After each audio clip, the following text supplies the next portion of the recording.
Hi, my name is Ashley Hall from HKS Dallas office. To get credit for today's event, click the below link and fill out your information. AIA members will have their credited report and other organizational members will receive a certificate to self-report. Submit your questions throughout the discussion in the Q&A at the bottom of the screen, and we'll respond to them later in the meeting. We would love to hear from you.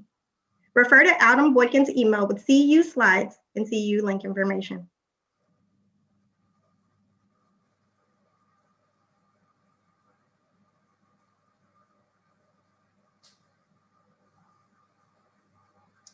Welcome everyone to another webinar of our HKS Limitless series. My name is Brooke Walbuck and I'm joining from our Los Angeles office. In these conversations, HKS leaders and industry experts explore innovative ideas, influencing design today through the lens of justice, equity, diversity, and inclusion. During today's session, we celebrate Black History Month, bringing together leaders in the industry to discuss. For our fireside chat conversation, I'd like to introduce our HKS moderator, Scott Hunter, America West Regional Director and Principal from our Los Angeles office, and our first guest, Mr. Don Peebles. Don Peebles is founder, chairman, and CEO of the Peebles Corporation, one of the country's few privately held national real estate investment and development companies with a multi-billion-dollar project portfolio.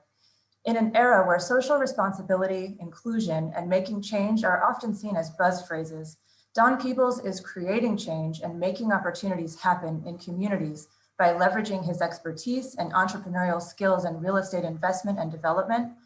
Don Peebles and the Peebles Corporation uniqueness is guided by his company's own principles of affirmative development to empower women and minorities to close the wealth gap with aim of developing not just land or buildings, but opportunities and people as well. Thank you so much.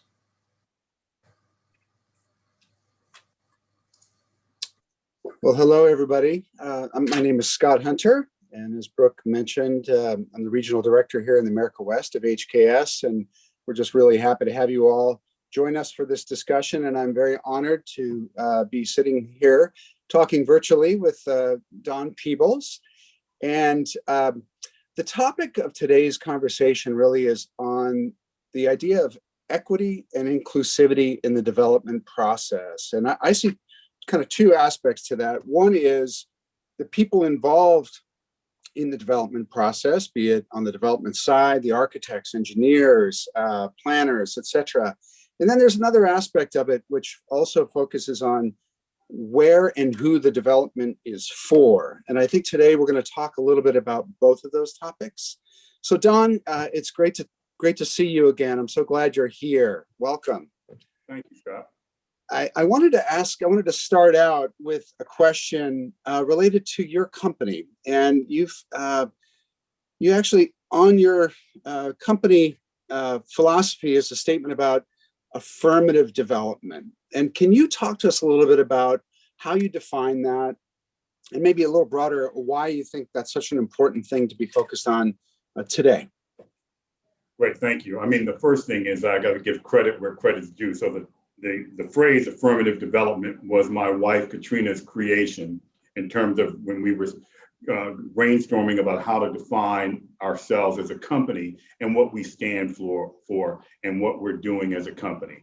And so Katrina came up with a great phrase, which captures the essence of it. Right now, as I mentioned before we came on, I'm casually dressed because I've been at a construction site for the last 3 hours walking through a landmark building that we own in Miami Beach called the Bath Club. And we're completing a restoration of the clubhouse and a relaunch of a private club. And so this club and this facility actually kind of captures the essence of what we feel affirmative development can be. So the Bath Club, which is in Miami Beach, was started in 1926. When my wife and I moved down to Miami in 1996, working on our new development here, the Royal Palm Hotel. My son, our son Donahue, was a couple of years old, and we had a place on the bay side, and my wife wanted to go on the ocean, so she would take him to the beach at one of the local hotels. The architect team who was working on the Royal Palm, one of the partners had a long history at this place called the Bath Club and suggested that we join the Bath Club. So we went and took a tour of it with her parents, actually, toured the property, a lovely Mediterranean clubhouse, a country club on the ocean, 5.5 acres of ground, plus a 3-acre beach. So 8+ acres on the Atlantic Ocean. And so it looked great to me. It kind of was old and a little bit run down. But you know, nice place for our son and my wife to come to the beach. And so we joined the club. And I got a call maybe a week later, if that, and I was in my home in Washington, D.C., and a reporter from the social reporter for the Miami Herald called me and asked me how did it feel to be the first African-American member of the Bath Club. I said, what do you mean the first African-American member of the Bath Club? I've never heard of anything like that. I'm from Washington, D.C. They don't have clubs like that. And she said, well, it's a restricted club. And I said, well, what does that mean? She said, well, no African-Americans and no Jewish members. And so I was surprised by that because I didn't think any place like that existed in 1996. So, but you know, we were members, and after a few months, I decided, you know what, I didn't like the vibe. So in terms of, you know, how I felt I was a bit used to break this barrier, which I wasn't interested in breaking. So, you know, we, you know, got a place on the water and didn't need it anymore, and no longer were a member. However, the property was having some financial difficulties, and so in 1998, I bought it, and so I bought the club. And when we were sitting down, my team and I and Katrina were sitting down at the clubhouse that we now own, and we went through the bylaws, and the bylaws talked about how no colored people were not allowed to be on the beach, and we weren't called Black, then it was colored, and weren't allowed to come to the club. And if colored servants were carrying members' belongings, they could take it to the loading area, and then a white staff person would carry the belongings to the members' cabana. And then of course it's something Jewish people were not allowed on the property, and it penalized the membership for doing that. So I bought the building. We ended up redeveloping it and developing the ultra luxury condo tower that was 400,000 saleable, 700,000 square feet gross. We built it with over 25% minority and women-owned business contracting, and had a diverse ownership of the building. And then I owned a club, relaunched the club, and made it to a very inclusive club. And so that club and the purchase of the Bath Club broke a barrier in terms of me being a member, then buying it. The person who was, you know, the class of people who were, you know, precluded from stepping foot on the properties now owns it. And then we're able to build a transformative project, set a new standard architecturally and other aspects, and created economic opportunities for minority and women-owned businesses. And so that was an example of the kind of company we run. And so today, our goals are 35% of all of our contracts go to minority and women-owned businesses. And so we have made a focus of knocking down barriers that women and minorities confront in the real estate development space. And and that is an example of affirmative development. And you've kind of, made a mark for yourself in this space. What do you think the impacts are, or why is that not happening on a broader basis throughout the real estate industry? And you've become kind of known for this within the industry, but when you look across the industry as a whole, I would say that the status quo, not that there's residuals of Jim Crow laws all across the United States that you found when you joined this club, but on a broader sense of the real estate industry, it's not the case, right? You in some ways you're more of the exception than the rule. What do you think some of those factors are that are going into affecting that? Well, bluntly, I would tell you that, say, architects, for example, are socially conscious. Architects design with the future in mind. They design, with some of the pressing issues confronting us environmentally and so forth. But my peers, developers, we're just outright generally greedy. And we're not overly socially conscious, and we're not accustomed to change. Capital allocators are ultra efficient and do business with people that they know and that they're comfortable with. And so you look at the real estate development business, it's a capital intensive business. I mean, if I were going to create an app, for example, I could lay out a formula for it and an algorithm and get it going, show people how it worked, raise some more capital, get some customer feedback, raise some more capital, and raise money as I went along. The development business, you've got to finance and capitalize the entire project before you know what it's going to cost to build. And I mean, before you know whether it's going to be profitable. So if it costs $100 million, you got to raise all that money before you start. And so the investors are ultra cautious. There's a perception that someone who's done this multiple times is better at it than someone with a fresh set of eyes. And then, people are willing to share, access to clubs like this. People are willing to share access to educational facilities to a degree. People are willing to share all kinds of, career opportunities. But when it comes to sharing money, I think people draw the line, especially in my industry, with regards to inclusion. And then I think that we live in a, chauvinistic, misogynist society where more people than one would like to think are not comfortable working with women, and especially in positions of authority, and they believe that men can do things better. I mean, I was on the phone with a capital source, and I was talking about a project we were doing, and I was talking with pride that it was the project executive or project manager on site was going to be a Black woman who's ultra qualified. And the comment I got was, what kind of woman would actually want to do that kind of work? And there was no concern about being, comfortable with, they were having a discussion with me. And so I think that until our society demands change, we won't see it. But now I think with, George Floyd, I think where we've seen, the impediments that women confront every day. And the fact that African Americans and women are no longer willing to tolerate this kind of behavior and are flexing their political muscles. And I think that will bring about change. I mean, if it weren't for women and African Americans, for example, Joe Biden would be in Delaware retired.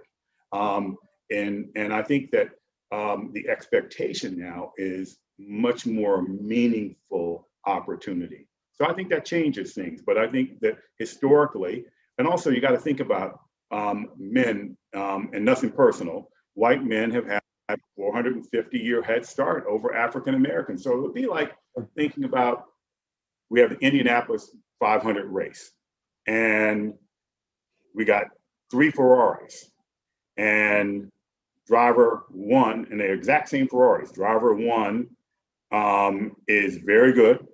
Driver 2, a African American driver, is as good, maybe a little bit better than driver 1, and then there's a third driver, a woman, and she's better than everybody.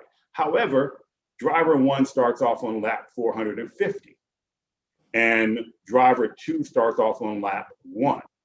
Driver 3 starts off probably on lap 50. So the only way driver 1 loses is that he crashes and burns. So that's kind of the system that we're operating in our capitalistic system. African Americans and women have been denied fair access to opportunity for so long. There's a lot of catching up to do. And if the standard is we're going to take the most qualified, and the most qualified is going to be the company or the individual who has done this longer and more often than anyone else, then you might as well, women and minorities ought to just call it a day and go home. That can't be the standard. So we got to change the standard, practice the theory of relativity. But ultimately, politics and government set the rules of our capitalistic democracy. And now that people are engaged, I think we're going to see a much more accelerated change. Don, you talked about the capitalist system and development as being a money-based endeavor, obviously. Are there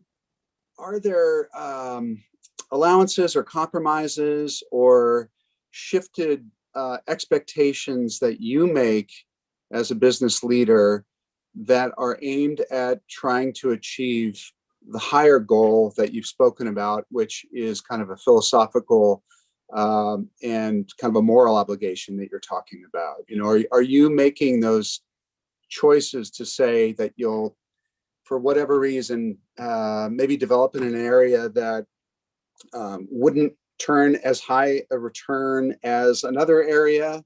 I know beachfront property in Miami, it's hard to go wrong with that. But you know, there are other areas where you probably are investing, and you've had to kind of ask yourself those questions. You know, and so I'm just kind of curious about that. Does the ideology of the company impact the bottom line, or are you, you know, is there a higher metric that you're looking at to kind of judge your returns? Well, definitely there's a higher metric, but they're not mutually exclusive. We like high returns as well. I mean, look, the real estate development business is a pain in the neck business. There is very little pleasure. It's like owning a boat. It's 2 exciting days, the day you acquire and the day you sell.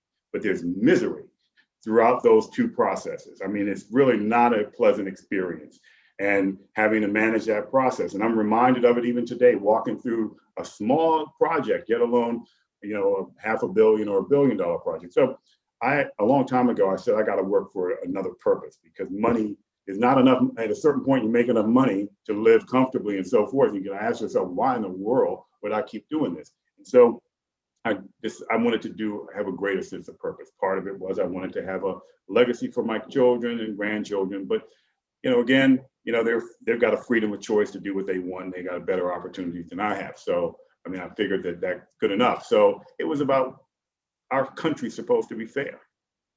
And so why is capitalism so unfair? Because if our country's democracy, in terms of its capitalism, is fair, then you wouldn't have, say, Boston, for example. The average household net worth of a white household is $247,000. The average household net worth of a Black household is $8. That can't, I mean, just think about that. Or look at the wealth disparity and income disparities and home ownership rates for African Americans. They're worse today than they were in 1968 at the peak of the civil rights movement. So we couldn't have a fair system and produce those kinds of absurdly unfair results. If you look at the gap between pay between women and men for doing the same work, you say, okay, that can't be fair, because we know that women intellectually are as capable, probably more capable intellectually than us. So that can't be based on merit. So you say it's an unfair system. And I think that those of us in the business world have abdicated the corrections of social unfairness to the government. And look at the results we've got. They've been very poor.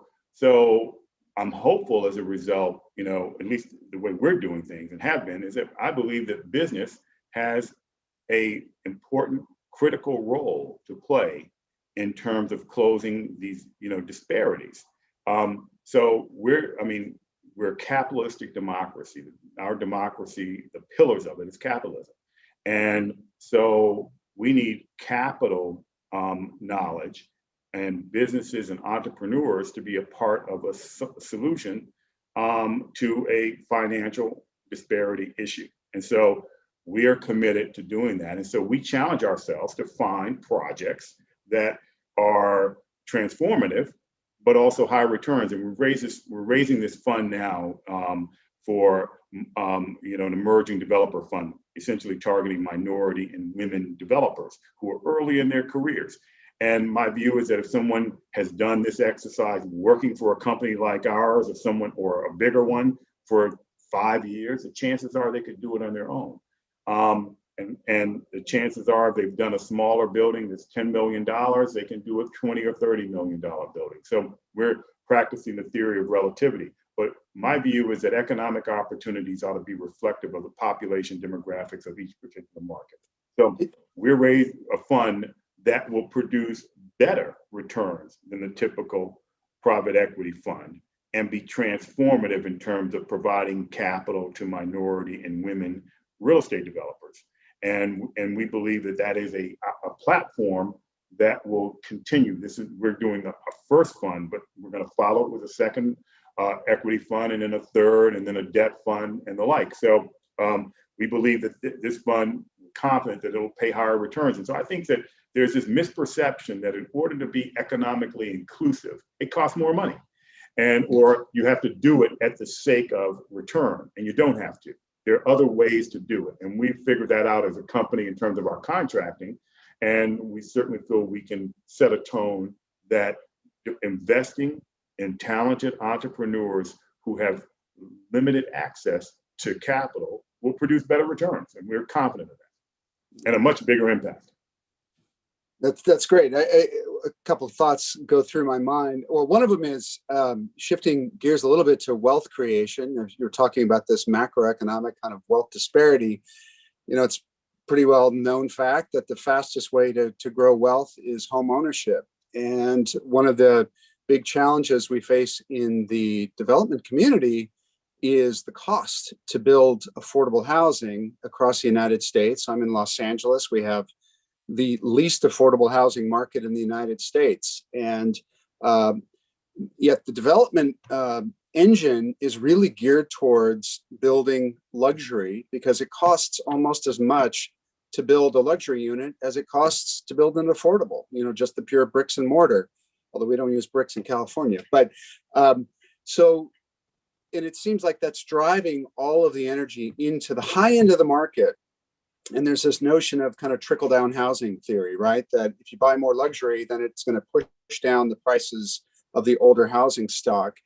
And what it does is it kind of drives development into the higher end markets, which maybe leaves other markets behind. And so I guess the question I'd have for you is, what are your thoughts on that? How do we address that? And I'm coming to mind like Magic Johnson here in Los Angeles, going into South LA and developing in a community that had not seen any development. It had transit, the big government investment of transit came into South LA, and you go to those stations and there was nothing around the stations. So the question of housing and wealth generation is a big one for me. And I'd just be curious your thoughts about that. Well, I think first of all, the housing costs too much in every market segment. But you're correct that developers have focused on building high-end residential, be it single-family homes, and especially in the luxury, in the condo market and the multifamily rental market, because they're driven by cost. California really has itself to blame. I mean, they created these artificial barriers to entry. So NIMBYism had to have been started in California, probably Southern California. And I'm building 2 projects there. So I love the market there, but both of the projects are ultra highly expensive homes and luxury hotels. So I think the first thing is that we can't make everybody happy, right? So in life in general, I can't make my kids happy every day. There's got to be some discipline and some responsibility. And unfortunately, my days of doing that with my son are long gone, but I still have an 18-year-old daughter, and I try to guide her on making responsible decisions and letting her know that sometimes you have to sacrifice one thing for the greater good of something else. So housing. The first line of business is to eliminate, in high density areas, to eliminate the artificial barriers of construction. So what that does is it starts pushing down the value of land, because to get a site entitled in California is a 3, 4, 5 year proposition. And so with millions and millions of dollars spent on it. So no one's going to be able to do that for affordable housing where the returns are marginal. 2, in order to build in California and generally on a public project, and generally as a whole, but especially on a public project or affordable housing, it is required that it be built with union construction. No matter how you cut it, everybody can agree to this, the labor costs are well over 30% more. So should there, and this is an issue in New York City, I take the view that we need our dollars to go further. for affordable housing. So there should be, instead of a requirement to build Union or Davis-Bacon, there should be an exemption if you build affordable housing. There should be an exemption for environmental impact reports and so forth if you build mixed income housing or workforce housing or affordable housing.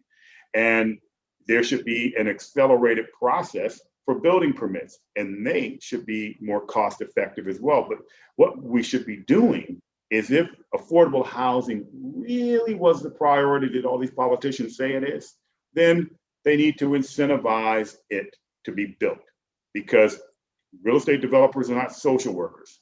They're for-profit businesses. And therefore, you've got to attract them to doing something like this and knock down the barriers. San Francisco, the former mayor who passed away, Lee, he indicated that San Francisco had itself to blame because it required affordable housing on all developments, and it took forever to get something entitled, and all people did is write a check and say, here, build the affordable housing elsewhere. So end of the day, it's knock down the artificial barriers and financially incentivize. So, but if you're gonna make people have to go through the entitlement process, make them pay this high cost of construction, make them deal with all these regulatory issues, then you're gonna force developers in a free market system to build, luxury housing, because that's what the free market has told us, that the incentives are to build luxury housing, and you got to change that. Don, we are unfortunately out of time. These are some big questions that some big minds have to grapple with of how to solve them. I'm not going to solve them here, but I really appreciate your insights and want to thank you for joining us today. Very good to talk to you again, as always. I think that will be it for this portion of the conversation today. And we have a really good panel coming up right after us that will get into some deeper nitty-gritty about things, I believe. Brooke, are you joining us? Thank you, Don. Thank you.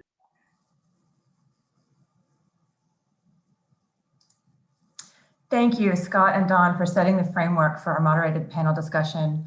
Don, your words are so inspiring. There's just no higher authority on this topic. We really appreciate you being here. I now have the honor of introducing our esteemed panelists for our Equitable Development panel, moderated by HKS Los Angeles Principal and Design Director, Adeze Kade. To begin with Juanita Hardy, Juanita represents the voice of creative placemaking and is the founder and managing principal of Tiger Management Consulting Group, a business consulting services firm specializing in executive coaching for senior professionals and creative placemaking in the real estate industry. Hardy has over 45 years of business experience, including 31 years with IBM, and over 35 years in the arts as a nonprofit leader, trustee, collector, and patron. Formerly Senior Visiting Fellow for Creative Placemaking for Urban Land Institute, now a consultant to ULI, Hardy has spoken extensively on creative placemaking to audiences across the US and in Europe. She is one of the authors of ULI's 2020 publication, Creative Placemaking, Sparking Development with Art and Culture. Miles Cooley represents the voice of the entertainment industry and is the Chief Operating Officer and Chief Legal Officer for the Community Culture portfolio of entertainment companies. Before taking on his new role, Miles routinely served as the outside general counsel for media companies, entertainment and sports talent, and high net worth individuals. Miles built a reputation for providing practical results and results-oriented counsel to his clients, for effectively leading teams to help drive and accomplish desired business objectives, and delivering important wins in high-stakes litigation cases and significant business transactions. Miles has also always had an active pro bono practice. He currently serves on the National Board of Lawyers Committee for Civil Rights and has also been actively involved in various pro bono matters related to racial equity, community empowerment, as well as foster care issues on a local, state, and national level. The Los Angeles Business Journal named Miles one of Los Angeles' most influential minority lawyers in 2019 and top minority lawyers in 2020. Damian Goodman, board member, Downtown Crenshaw, represents the voice of community activism. Mr. Goodman is a fifth-generation Angelino, a 27-year Leimert Park resident and descendant of Charles and Ellen Blodgett, who were the founders of the first Black-owned bank on the West Coast, Liberty Savings and Loan. He has worn many hats in his work as an activist, most notably serving as a nonprofit executive director, leading some of the Crenshaw and Black Los Angeles most impactful community advocacy campaigns. He has made significant contributions in the political and public realms, including as a policy assistant for Board District 1 of the Los Angeles Unified School District, America's second largest school district, where he was directly responsible for overseeing the largest school expansion project in the country on behalf of the board member. Damien has been labeled a visionary by the LA Times, recognized as one of LA's 100 most influential African Americans by the LA Wave newspapers, and is a lead subject of the award-winning documentary Beyond the Echo of a Drum, which premiered at the prestigious Cannes Film Festival. Donahue Peebles III, Chief of Staff, Peebles Corporation, represents the voice of real estate development. He is the Peebles Corporation's Chief of Staff and handles new acquisitions and business development. Mr. Peebles actively pursues public and private real estate transactions for the Peebles Corporation's various market interests. In addition, he maintains substantial involvement in the pre-development phase and is capable of advancing projects through the development process through strategic partnerships, management, and community engagement. He also serves both the Washington, D.C. and New York City communities by engaging with multiple philanthropies that benefit and expose youth to various opportunities in entrepreneurship. He currently works with the New York City Mission Society, Best Buddies, Harlem Mothers Save, and various other organizations to improve the quality of life of impoverished and special needs individuals. Thank you so much.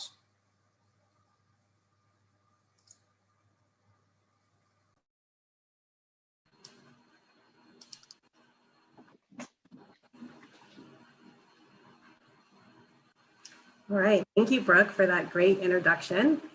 So we're going to move on to the panel. So the first question that we're going to ask is pretty much a broad question, and I'll ask that each of you respond to this question. What really does equitable development mean to you?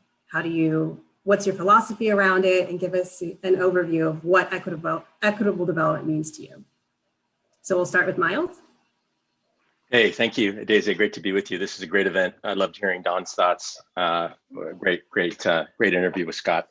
Equitable development to me, equitable, if you put it in anything, I think has to require a lot of intentionality. And as you know, Daisy, because we're working with you on our campus project, we're bringing a lot of intentionality in every aspect of this, from the planning, the designing, the kind of team that we have, the complexion of the team, frankly. And so that's really important to us. And so equitable development to me, from a holistic kind of perspective, really has to do with bringing the community to the table right away in a true sense. There's a great quote by Ann Richards, the former Texas governor: if you don't have a seat at the table, you're probably on the menu. And, given that, we really want to bring people in as early as possible. And by this, I mean, our Hollywood project is primarily artists. It's the Hollywood community. That's who we're talking about, but I'm talking sort of more writ large. You would want to bring the community to the table and have Black and brown voices as a part of as true stakeholders in the project. And then as a developer, you really want to have a perspective that you're truly committed to bringing in organically the DNA of the community in which you're developing the project into what you're building and what will ultimately be there, so that it's not some white elephant, that it's an actual it's actual something that the community wants and needs and can benefit from. And I don't think, and that is co-equal to, and that value to, profit motive, right? That you really want to bring in the community and have them be a part of it and help design it and be a part of it in as much as you want to make profit, at least co-equally. I don't think those things are mutually exclusive at all. I think that, our value as a company is that by bringing Black and brown voices to what we do in the entertainment world and also in the real estate vertical, that we're going to create a special sauce, that it's a value proposition in and of itself. And so, if you look at it that way, and intentionally, that's the case. And the last thing I think is, again, it's intentionality. It's really bringing these things to bear and having it be a part of everything you do in the development process. Great. And Damien, what does equitable development mean to you? Well, good morning, and thank you for this incredible opportunity. It was indeed an honor to hear Mr. Peebles just a moment ago. You know, I think that the core question is, are we leaving traditionally marginalized people in the communities healthier, cleaner, and more prosperous than they were before? And so allow me to be a little bit provocative. I think that's why I'm here, right? Ultimately, given the hypercommodification and globalization of the real estate market, encouraging rampant speculation, coupled with the total abdication of not just responsibility to curb speculation, but actually putting fuel on the fire, I question whether equitable development is even possible in some communities, like my beloved Crenshaw. Few communities can withstand the wave of speculation. And so I would suggest that getting beyond the framework of projects, we start thinking about systems and dedicate ourselves to creating groundwork whereby equitable development is even possible. I mean, the EPA's quote, I think, and I'm going to read here, is residents of all incomes, races, and ethnicities participate in and benefit from decisions that shape the places where they live. I would struggle even with the term all incomes. It brings to bear the question, or the famous quote that the law forbids rich men and poor men alike from sleeping under bridges and stealing bread. Right now, there is a specific class of people who have a target on them in specific communities who are being challenged by development that's taking place. And it's only by seeing equitable development through its core, a requirement that it operate within a framework and a groundwork whereby traditionally marginalized people have a right to space and place, that we can even begin the conversation. And so I think as we have this beautiful dialogue today with this incredible panel, I would like to see us think more about the people and the system, and see that if we can find an agreement on a framework where the metric is really, after all is said and done, do we have stronger, healthier communities as defined by the people who were there before we began?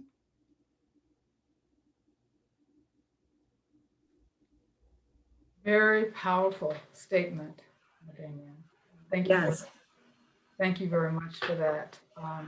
And I too want to thank everybody for the opportunity to have an exciting lineup of voices on this subject. And I was very inspired by Mr. Peebles' comments earlier as well.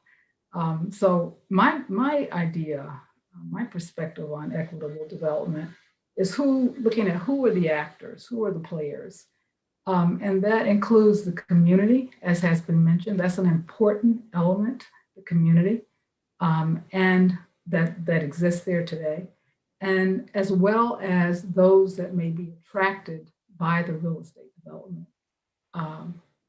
effort. And embodied in all of that has to be, as you think about equitable development and taking care of the people that are there, the community is there, which is vital, which is absolutely vital, that we have to turn the corner on what has happened in the past. But as we think about it, we have to have policies. We have to have programs. It can't be just what the real estate development community brings, but it's the partnership, it's government, it's local government, it's policies that are put in place to make for what ultimately can bring about a healthy, equitable, thriving community that all enjoy, an inclusive community that all enjoy. And studies have shown that equitable communities do better. They're more prosperous. They outperform other communities. So there's a clear business case to do it, right?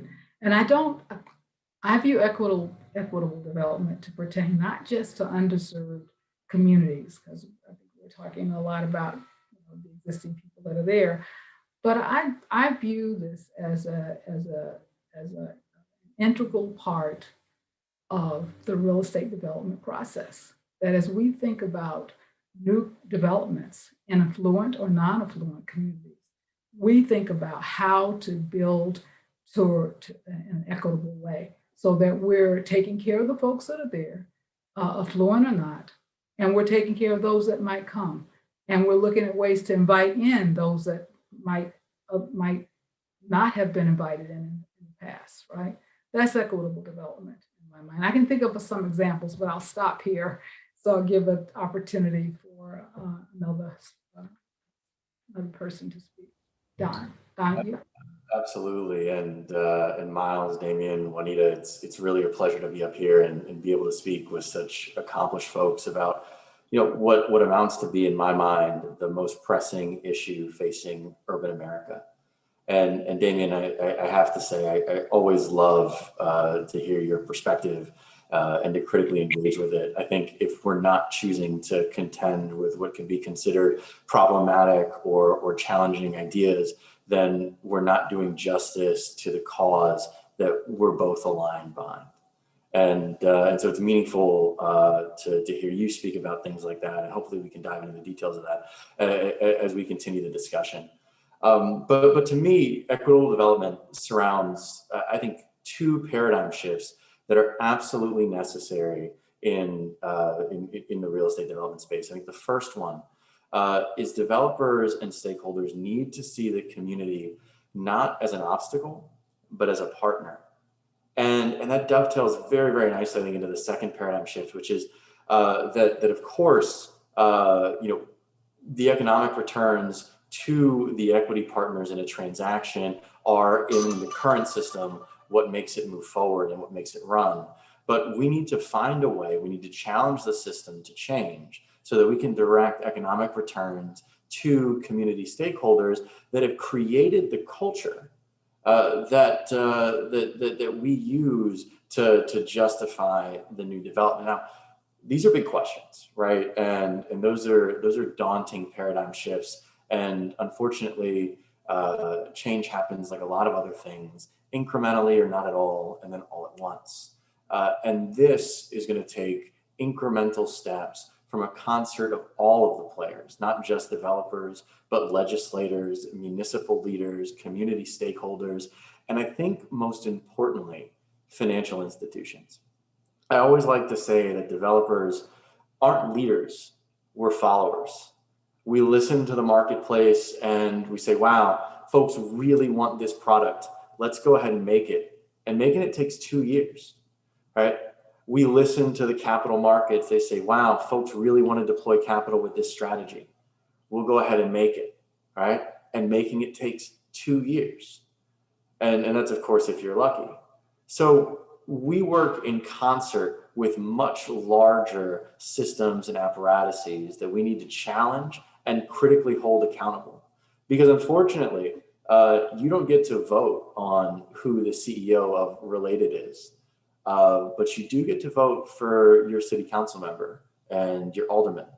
And in making your voice heard on one aspect of this system and letting your pocketbook speak to other aspects of the system, I think can create the necessary leverage that we need in order to evoke the right or the appropriate change in order to create a more just and equitable society that all of us on the panel are thriving or are shooting for.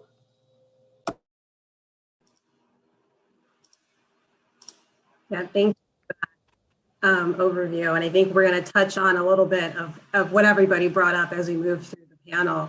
So the next question that I want to pose to you all is, you know, historically, Black and brown businesses have been excluded from real estate development prosperity. How do you think that this has impeded equitable development? And do you think increasing diversity in ownership will result in more equitable development?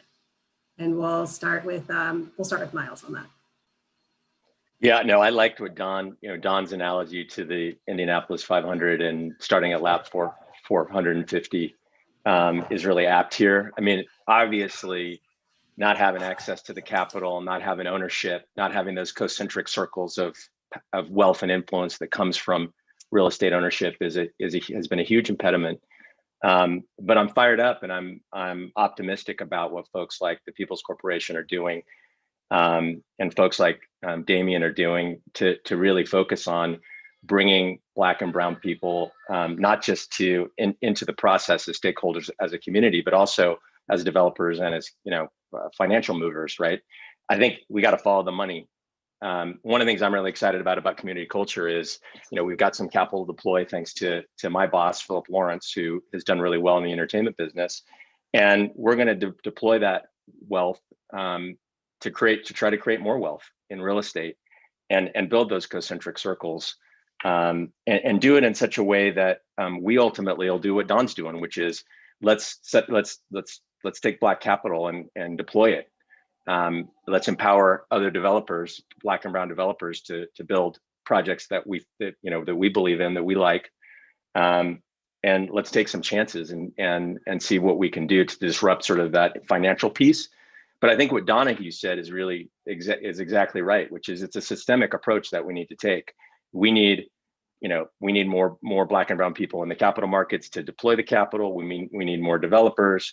We need, more enlightened and more, I think, focused government officials and people at the municipal, county, and state and federal level to really affirmatively and intentionally, bring Black and Brown people into the process. We're excited because, like I said, we're doing this. We're doing this project in Hollywood. We're really going to make the project look like us. We're going to tell stories that haven't been told through this development in this project in terms of Black and Brown entertainers that haven't been gotten the kind of notoriety that they should. We're going to have our own Walk of Fame off the Hollywood Walk of Fame that is designated for underrepresented folks. And so that's just a small example of sort of how we can use our wealth and use our project to sort of start creating change. But I think a new dawn is, I agree that it's incremental and I agree it can be slow, but it feels like the sort of glacial pace is starting to speed up in terms of change. I think people are a lot more focused on it. And, we've been on calls recently with people, potential capital, partners in our project, where they're talking a lot about racial equity, which is, it's really nice to hear that's top of mind. We'll see when the deal shakes down, what kind of, how sincere they are if they put their money where the mouth is. But I feel like we're in we could be in a moment of opportunity here to really make a change. I agree wholeheartedly. I think equity in ownership and more importantly, minority and female representation within the equity ownership of development projects is an important and essential step in delivering more just development projects. But it's just that. It's not a cure-all. It's not a panacea. It's an essential step, but one that, in my mind, is secondary to the overall view and impact of a project. I think that the developers and sponsors who are minorities and who are women are much more attentive to the needs of the constituencies in the underrepresented communities that they're developing in, and that's what makes their good in the equity and ownership. I think secondarily, you're bridging the wealth gap and you're creating a more inclusive real estate market. But what I will say, and one of the big misconceptions I think that exists in the equitable development space is this idea that there is a perfect solution, right? But unfortunately, from the halls of Congress to the kitchen table arguments with your spouse, there are always compromises. And in real estate, we've asked routinely for one group to suffer at the benefit of another. And that's that the community suffers for the benefit of the equity partners and investors in market rate development. And I think the responsibility now falls away from the community to the sponsors, to the capital partners, to the legislators and the municipal bodies to begin to recalibrate a system where they're sacrificing in order to better uplift the community. And I think, right, that's a sacrifice much like one when you're arguing with your spouse, where sure, you don't win the argument, but you win the war and that your relationship improves. I think if we're able to, as a collective, make that sacrifice, then we'll be able to create an environment where there's far more economic opportunity. Because one of the things that that I believe, and I know all of us on the panel believe, is that talent is distributed equally, but opportunity isn't. And so that creates a robust economic argument to allocate capital, resources, and opportunity to underrepresented groups so that they can deliver value to society in the same way that many of our great business leaders have in the past. Yeah, that's a great point. And in your experience, Damien, do you think that having more Black and Brown ownership would actually help to improve the overall, umbrella of equitable development? Maybe. So first, I come from the approach. I appreciate you for Brooke lifting up my great-great-grandfather and great-great-granduncle who established the first Black bank west of the United States, but the wealth they accumulated was by building. They came in the early 1900s and built much of Central Avenue, which was the Harlem of Los Angeles. It's the equivalent of what Crenshaw is today. And they actually had that opportunity in large part because Black people, builders, were systemically prohibited from building in other parts of the city. They built the first FHA financed housing specifically for Black people, and they were able to do that in the early 1900s. But I say maybe because I fear the potential of losing the goals of equitable development by focusing on the color of the developers.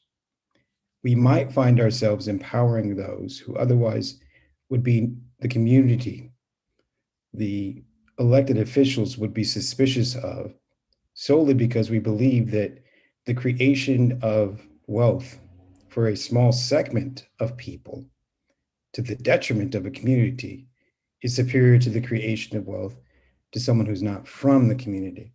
Mm-hmm. And so the question, I think, ultimately is less about the color of the developer than, dare I say, the content of their product. Are they working with the community and for the community? And trust me, let's not allow me to confuse things. The capital markets programs, the financial industry, the real estate development industry has rampant systemic racism where, Don and many others of his accomplishments should be able to build everywhere, but the number of people that look like Don that can are few. And so let's definitely address that issue. But when it comes to development in communities of color, I think the standards got to be a little bit higher than they look like me. I think that the possibilities, the opportunity for realizing more equitable development projects is surely going to be better served by having more people of color at the table. Just looking historically, we know that diversity, and I totally appreciate what you said, Damien, and as well as Donahue and Miles, very thoughtful comments.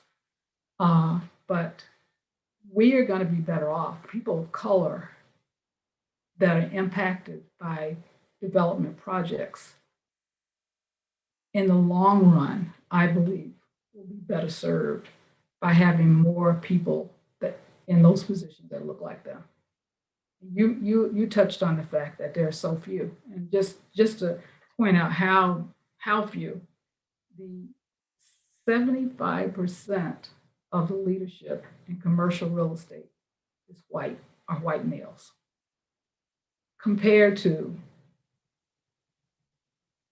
1.3% for Black males, 14% for white women, and less than 1% for non-white women. So if we have to have more voices at the table for this to make a difference. And to my mind, will it result in more equitable development? Yes, I believe so. Will there be some hiccups along the way? Yes. Will there be some actors that may not have the community in the best, if they're in their best interests of the community? Perhaps.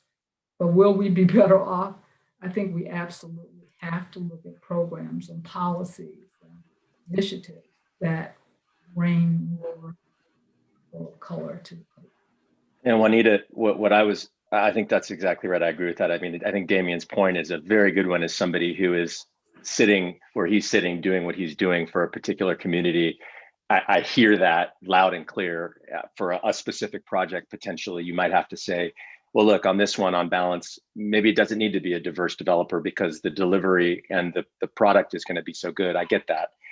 But I was talking about these concentric circles where where the sheer increasing the numerosity, right? Increasing the number of Black developers is going to hopefully increase the number of other professionals of the finance, capital markets, and it's a virtuous cycle, a virtuous cycle where, yeah, there will be folks that don't always act in the best interest of the communities that they're purporting to serve and develop for, but it is the act of having the volume of participants, of actors in the process in the industry that I think is going to lead to really significant and good change. And we've seen that in other industries also.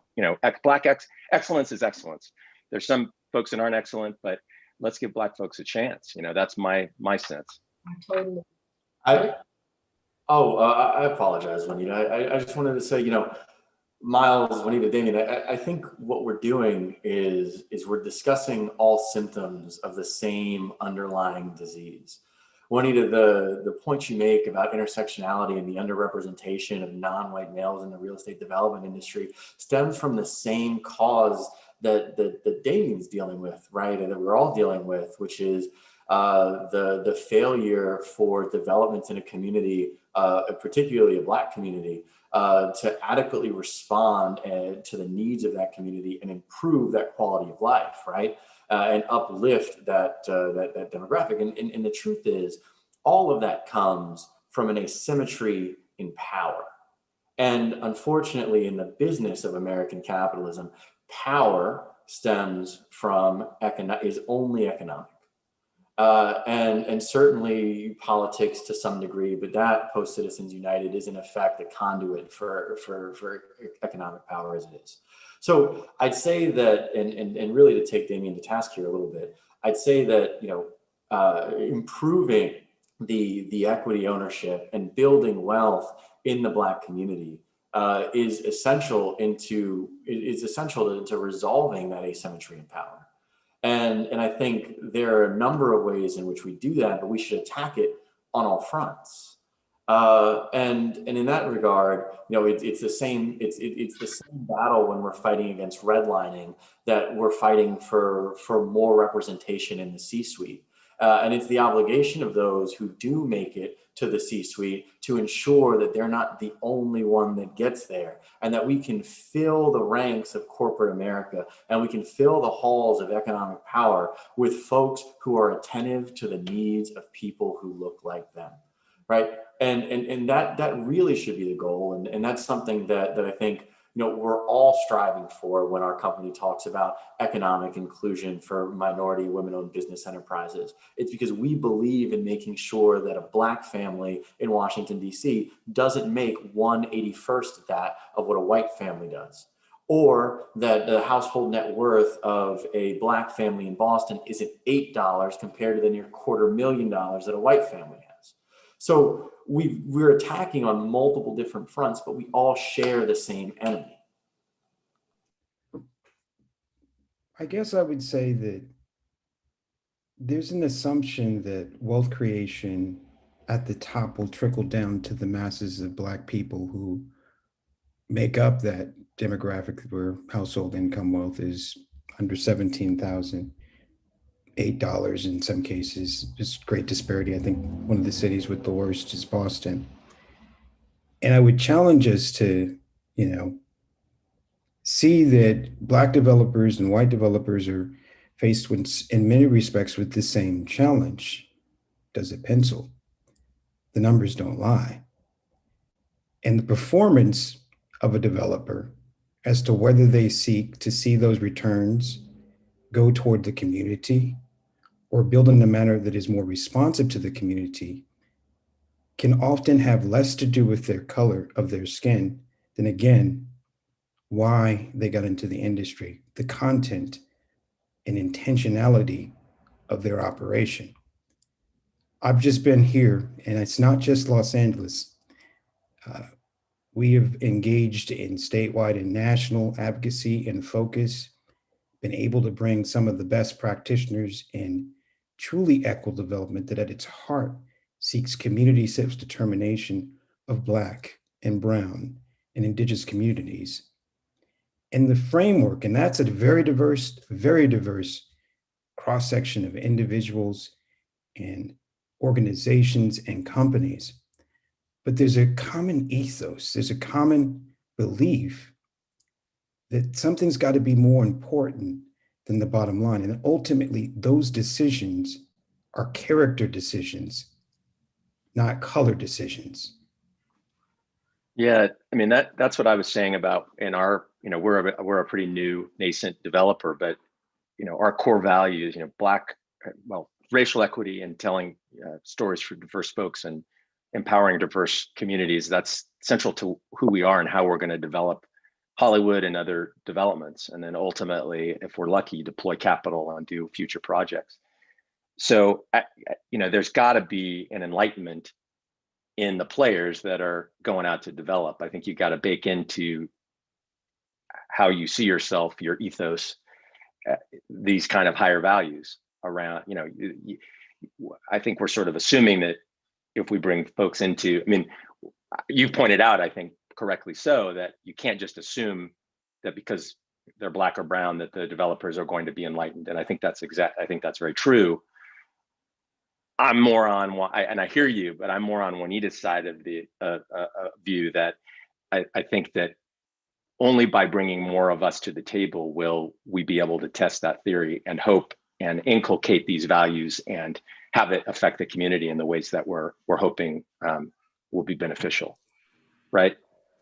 As well as influence the developers that we come in contact with, right? Whether people of color or not, right? Part of the work we have at hand is educating, is raising awareness, is helping people understand why this makes sense and why you're going to be better off in the long run, right? You and we as a community, we as a society, we as a country. Is, if you look at some of the data that talks about where, what the results, what potential outcomes or actual outcomes have been, the results speak for better performance, higher profits, less crime. You can take that money and put it someplace in programs that elevate the community. So it's about educating as well, right? But there have to be more of us at the table, and those that are, and we're going to attract more talent to that point, right? By being there, we'll bring in other planners and architects and designers and others, right? That are of that mindset. But we also have to educate those that are there. And so there are a number of programs and initiatives, things that have to take place for this all to work. I think it begins with having more people of color at the table, in those powerful, influential positions. Yeah, that's a great point. And I think kind of talking about how that's one part to this big overall picture about improving equity in the ownership on these development projects, and shifting gears kind of to some of the points that Damien brought up about what does real inclusion of the community actually look like? Going beyond just changing the face of the ownership, but how do we push that forward into actually including the community, reaching out and preserving the culture of the community? Because, the ideas of gentrification, that comes up a lot in discussing equitable development, and how do you preserve the culture of that community, but also, have space to push the community forward and help it grow and improve, the structure and infrastructure of the community without sacrificing the community's culture. So a question open to everyone is kind of, what does that really look like, and how can we, improve inclusion of the community and preserve the culture within that framework of equitable development. Absolutely. And this, this highlights, I think, my least favorite in real estate development, and that's cultural vibrancy. And I think that's what happens when majority developers come into a predominantly minority community and pick and choose elements of that community that they believe will be accretive to the bottom line, right? And when you do that, you're perpetuating gentrification and you're perpetuating the colonialization of that neighborhood. But the goal is to uplift those who are already in the community.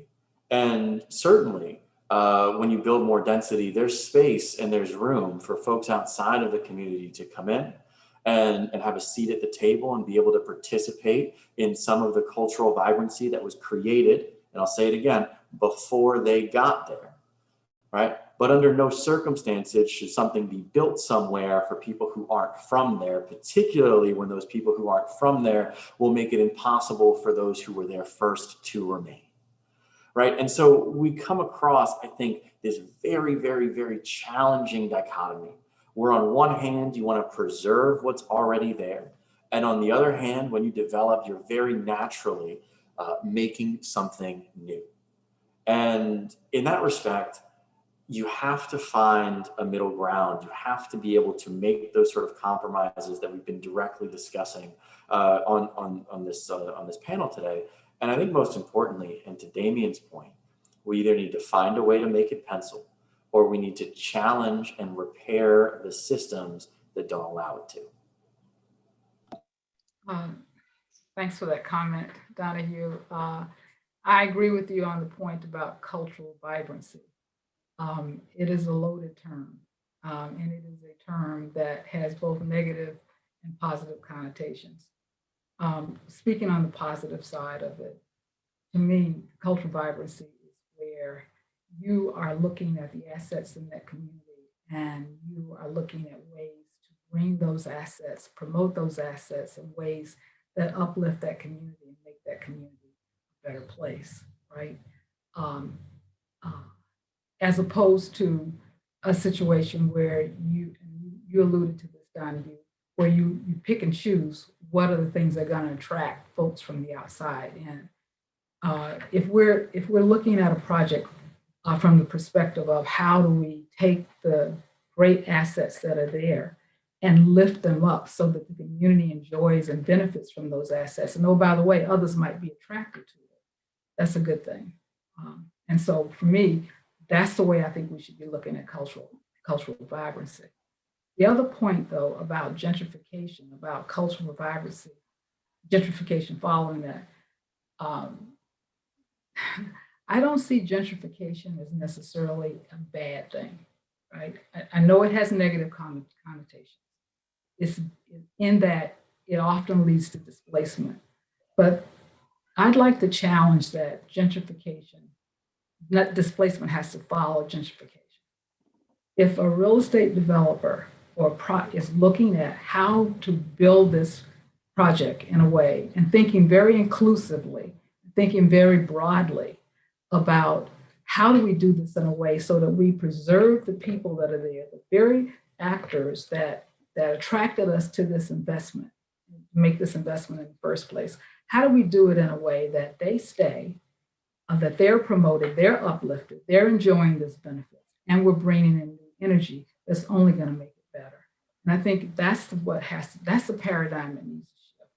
Not the focus has to be on the community and how you uplift the community, how you take those cultural assets and promote them in a way that the community benefits, and then bring in new energy that's only going to make for a better community, right? So what often happens, I believe, in the research that I did during my time with ULI, I bore this out, and to ULI's credit, they were very interested in what are some of the issues that need to be addressed and how to begin to turn those things around. But the research shows that if you start with no focus on on retention, on inclusion, on getting the community involved in the process and looking at ways to ensure that that there's a outcome where everyone wins, then what will follow will be displacement. But I don't think that it has to necessarily be connected. Well, I think the possibility for there being confusion on the term gentrification is why I, as an individual organizer, advocate, public policy promoter, stay away from the term and instead make it more plain. Cultural erasure, displacement, ethnic cleansing. Those are all terms that are synonymous with gentrification. You cannot take a traditionally divested community of marginalized people, low-income people, remake it for a more affluent class, the quote unquote gentry, and not have displacement, not challenge cultural integrity. Two sides of the same coin. But I think at the core of what we're seeking to do, and what many others who challenge gentrification, is not see that things remain the same. No one wants to continue to live in a food desert or see health outcomes that continue to be low or be in difficult economic circumstances that challenge every fabric and day of their life, fabric and element of their life every day. Everyone wants to see uplift of those who are there in these traditionally divested areas. It's just a matter of for whom and how. And I think at its core, that gets to the question you asked. Why are you coming to the community? Are you coming because the market said that this divested land, a remnant of racial capitalism in many ways, is suddenly a profitable opportunity? Or are you coming because you care to see people that have traditionally been marginalized people in traditionally communities that have not been invested in, uplifted? And so the development and the program will look very different depending on why you're coming, or if you're in the community and what you see as the solutions to the challenges. And so if you're coming to uplift the community, then the inclusion is easy. It's at every stage. It's in the planning. It's in the development. It's in the operation. It's in the actual ownership. Not community ownership from the concept of buy-in necessary to get entitlement improvements, but literal community ownership in the development. And so I think, again, the point gets to the character of the developer and less the color of the developer, though I fully agree that we need more Black and brown and women developers. And I fully agree that we're more likely to get developers with better character and producing better projects for the community with that. I've got a question because I'm probably one of the more novice developers on this, or my involvement is pretty nascent in development. Where in your mind, and I'd love to hear from the other panelists, have you seen development done right across the country, where these virtuous ideas have met practical results in real time for the benefit of Black and brown communities? I invite you to look at a couple of projects. One is Crosstown Concourse in Memphis, Tennessee. The developer is a white male art historian. He teamed up with his artist friend and established a nonprofit arts organization that pretty much ran the development. Where in Tennessee? Memphis? In Memphis, Tennessee. It was a Sears. They transformed a Sears distribution center into a mixed use, what they call urban village. And it was anchored around the concept of art, education, and wellness. And they focused on how to deliver community benefits benefits to the people that live there. So it was largely African American, low income. When they had a lot of community engagement. When they opened their doors, I think it was August of 2017, 1 million square feet of space, they were 98% leased. Living in the building or occupying the building included a charter school, health facilities, curated retail. I mean, that's one example. Another example I'll give you is Brick Line Greenway. It's in development. It's in St. Louis. It's about 20 miles of greenway that's going to connect. Where in St. Louis? 20 miles of greenways connecting like 20 communities. So it's like downtown. East St. Louis, or? Oh, I think east, west is going around the city, right? And they formed a community group that has been engaged in the Greater Rivers Greenway Foundation, I think it's called, that has been involved in the development of this project from its beginning. Now the neighborhoods that they're going through, some affluent, some not. Okay, so, but they had representatives from every community involved in this effort. And one of the things that they're doing is establishing a memorial to honor, I think it's Mill Creek, was the name of a affluent African-American community that was cratered during the time of urban renewal. And so as you pass through the Greenway, you'll see monuments, multiple structures that honor, that established on the space where Mill Creek existed. So, and they're attracting investment dollars and so forth. But I think these are a couple examples.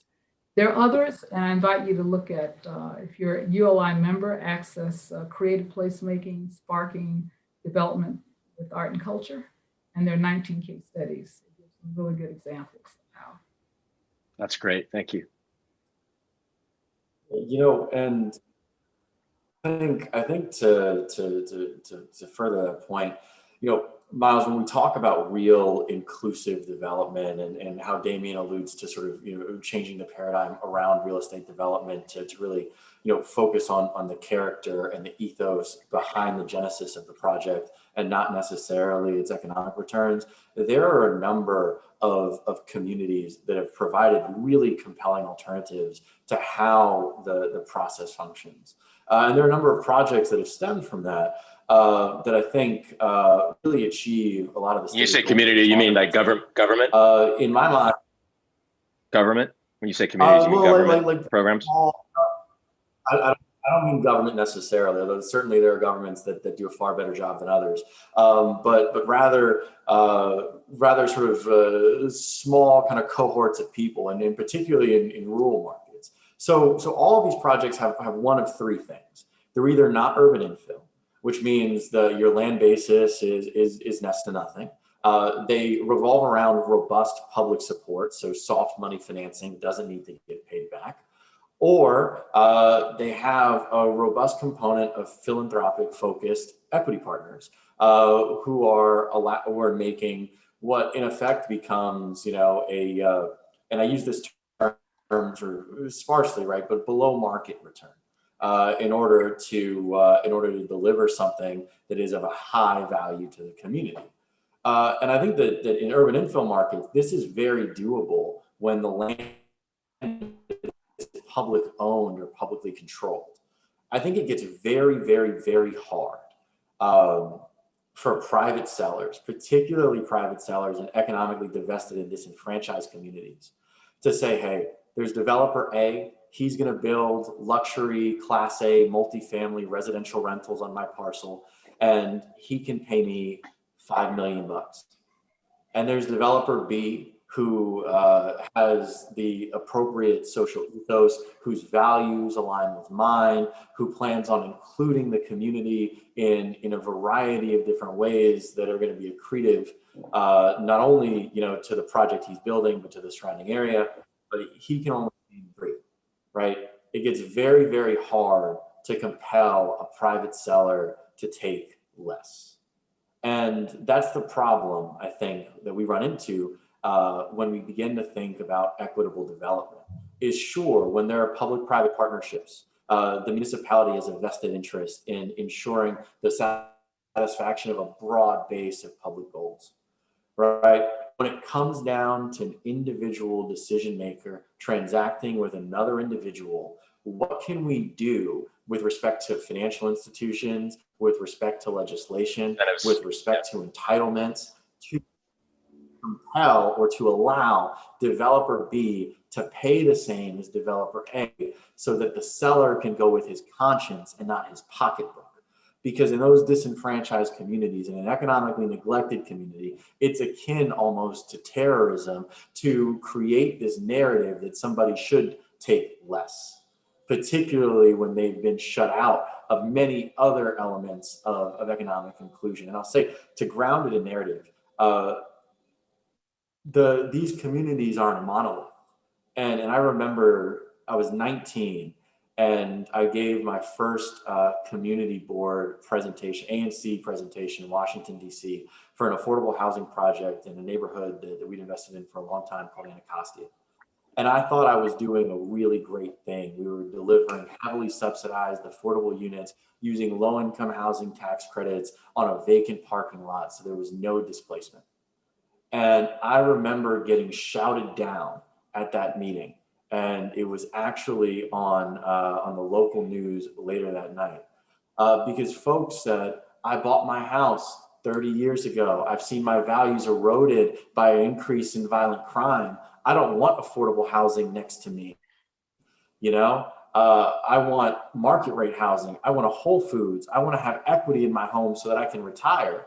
And this is one of the most vibrant, historically Black communities in Washington, D.C.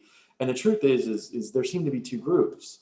Folks, you know, who are smaller in number, but better organized and better funded, who, you know, are looking to, you know, capitalize on the economic value that's, you know, in the land that they own.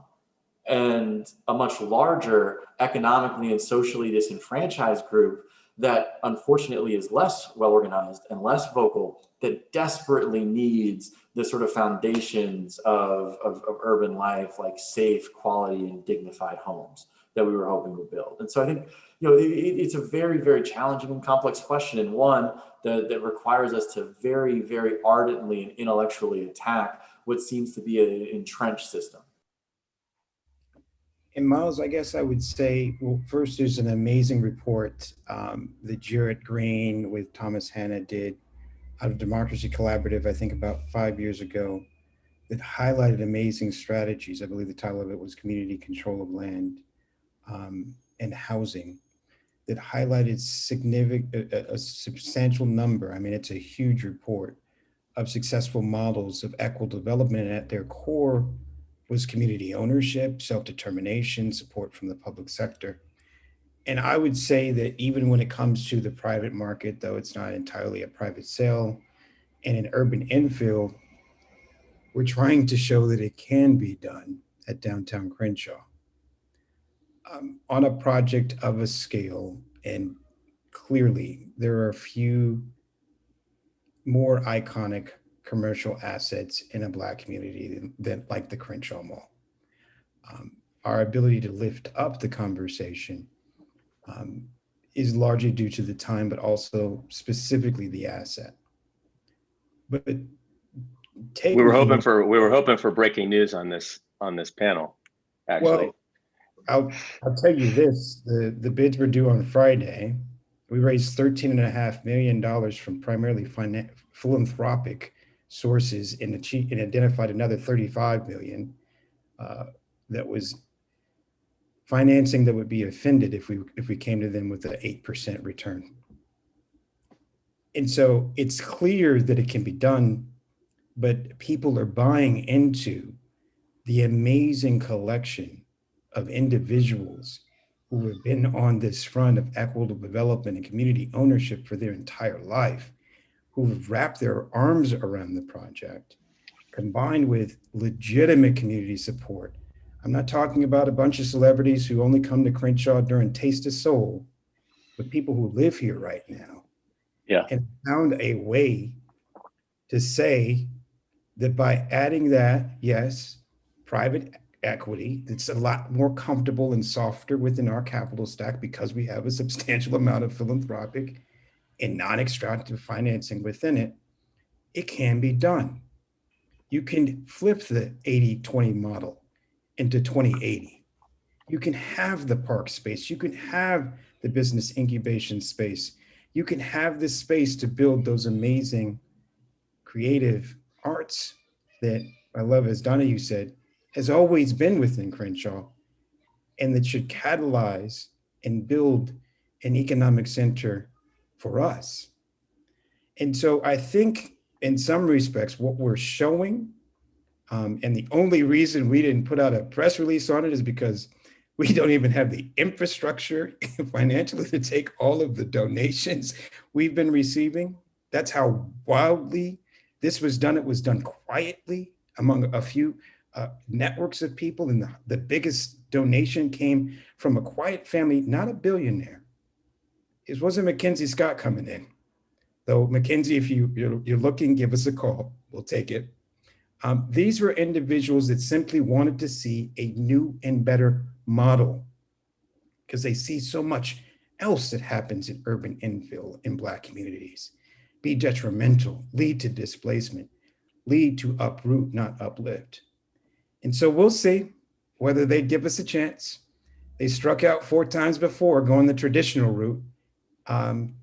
Maybe now they'll give the community a chance and give this amazing collection of people that have spent their lives on this and are working with those that have been putting together the traditional structures and programs and financial stacks. Maybe they'll give us a chance. I don't know.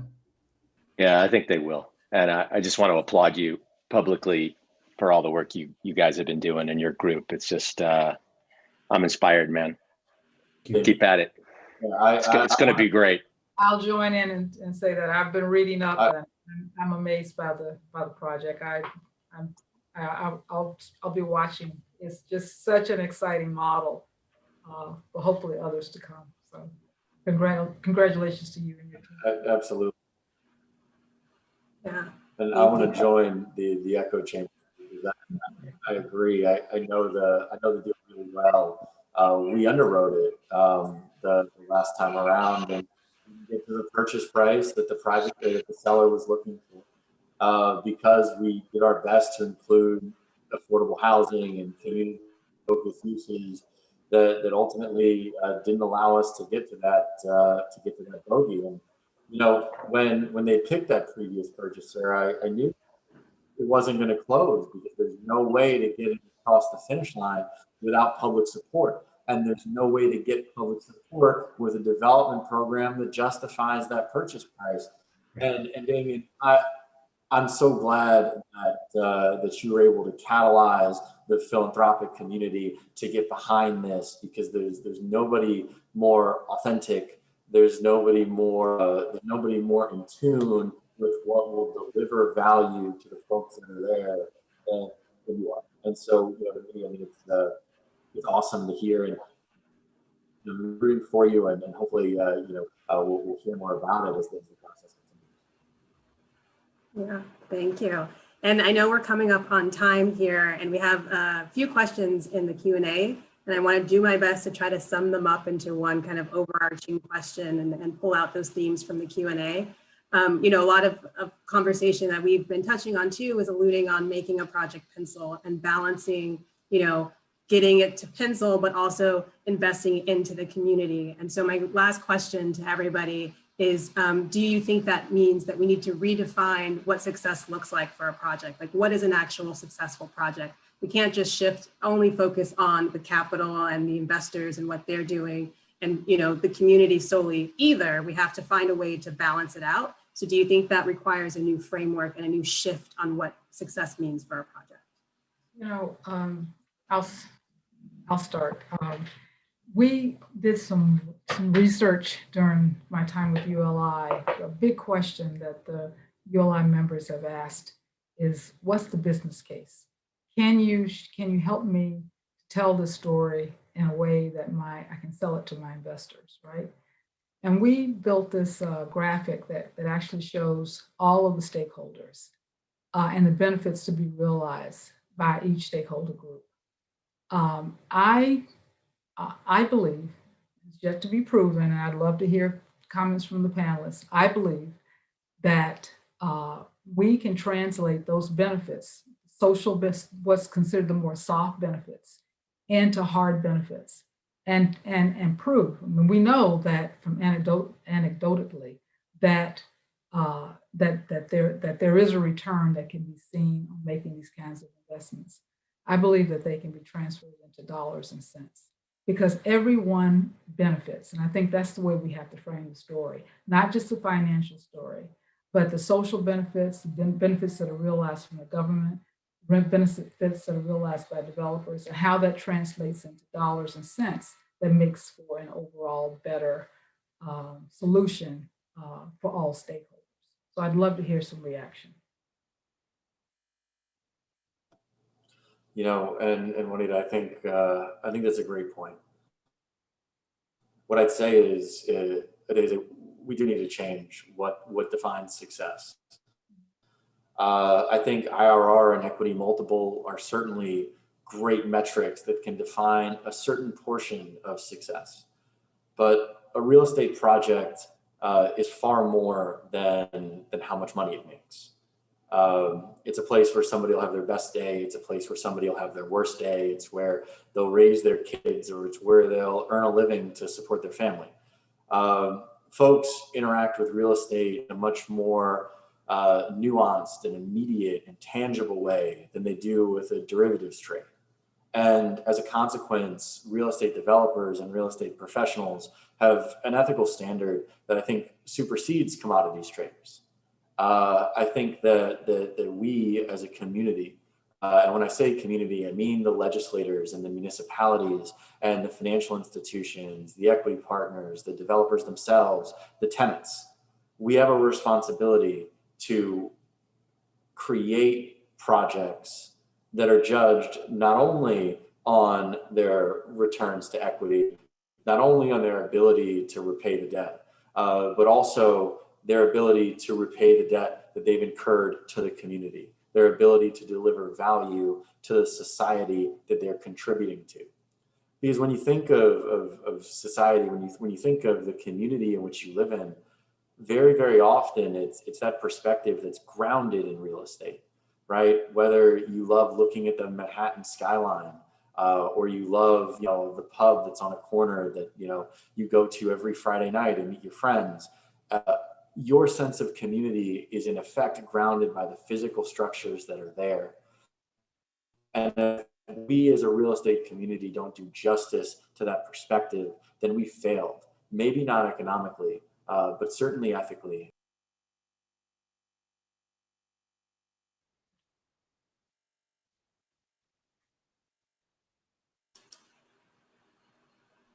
Damien, do you want to comment? I think first off, that was great. I can't wait to read more, but I don't know how I have yet. And Donahue, those were really great comments, and I would align with most of them, all, if not all of it. It's incredible. I think the metric for a successful development, again, at its core, goes back to the people. Are the people that were in the community, the stakeholders that were impacted, either directly on the site or near it, have they been made more whole in a community like Crenshaw, Harlem, East New York? And there's a way of doing things in a manner that can make folk more whole. And I guess I'm struggling to say this. We live in, and I don't usually say this publicly because Crenshaw is a very diverse community. I'll go back to my analysis there. It's got both the most affluent Black community in the United States, and let's be clear, Black wealth affluent is not white wealth affluent, right? But at the top of the hill, View Park, the median household income for a family of four is about $90,000. At the base of the hill, is Baldwin Village, also known as the jungle, where the median household income, and it's ticked up significantly in the last 2 years, but about 2 years ago, it was around $22,000 to $25,000 a year for a family of 4. Directly adjacent, both communities, to the Crenshaw Mall. And so what does a successful development look like that both serves the needs and desires, or I should say serves the desires primarily, and then secondarily the needs of those that are in View Park, but serves the needs of those that are in Baldwin Village? And I've said privately to everyone that the goal that we have is to see those that are in those families where they're in abject poverty to be made more whole while still allowing the properties that they live in now, should they choose to leave, to be accessible to people of similar means. It's a tremendous challenge. I don't imagine that absent a substantial amount of government intervention and dollars that it can be achieved. But it should be the goal. It should be the goal everywhere. And Black people specifically, though the variation is significant here in Crenshaw, due to the history of redlining, this mixed income nature defines most Black communities throughout America. And so this ends up being a challenge that every developer in a Black community must solve. So let's commit ourselves to that. I think everyone here is. Yeah, thank you. And Miles? Do you have any? I don't know that I've got much more to add than the fantastic things that have already been said. I mean, I think the intellectual horsepower of the other 3 panelists on this call is prodigious. And I think there's a lot of, I don't have much more to add. I'm in heated agreement with everything that was said by all of them. Thank you. Well, thank you everybody for this very lively panel. I think we could talk about this topic for hours and hours and hours, but we actually have gone a bit over on time. So I want to thank each and every one of you for giving us your time today, sharing your voice, and we really wanted to give you space to share your story so that we could all hear about this very important topic and talk about ways to help move it forward. So with that, I will hand it over to Giselle to give us. Thank you, Adeza. You did a great job moderating. Thank you. Thank you. Thank you. Great job, Philip. Yeah, phenomenal job. I was going to wrap everything up in a beautiful bow, but I have no words after these 4 phenomenal panelists. What else can you add? But to go back to say, to me, equitable development, and Miles, you said it really well, it's about intentionality. And I think I continually heard that throughout the conversation, that this is very much about who we are as people, the core of your character, and being intentional in supporting our people in our communities. And I love that. That was a big goal for me in really talking about equitable development and what it means as an architect, as an activist, as a community engager, as a developer, and as an owner. This is very much about all of us coming together. And I love that this is reiterated over and over and over, that this is about a collective. This is all of us coming together to support our community and to support our people. And eventually we support ourselves in the process. So thank you again to all of our amazing panelists. Thank you, Adeze, for moderating. Thank you, Scott, who I think he's already on another call. Thank you, Brooke, for setting this up and helping us with this conversation. So thank you everybody that joined us, and we will follow up in a couple of months with another Limitless series event around transit-oriented development with the Jedi lens. So hopefully you will all be able to join us again. And thank you again for the wonderful conversation. I'm very inspiring. Giselle, thank you. Great series. Thanks for letting us participate. It was fantastic. Thank you, Giselle. Thank you very much. Bye, everybody.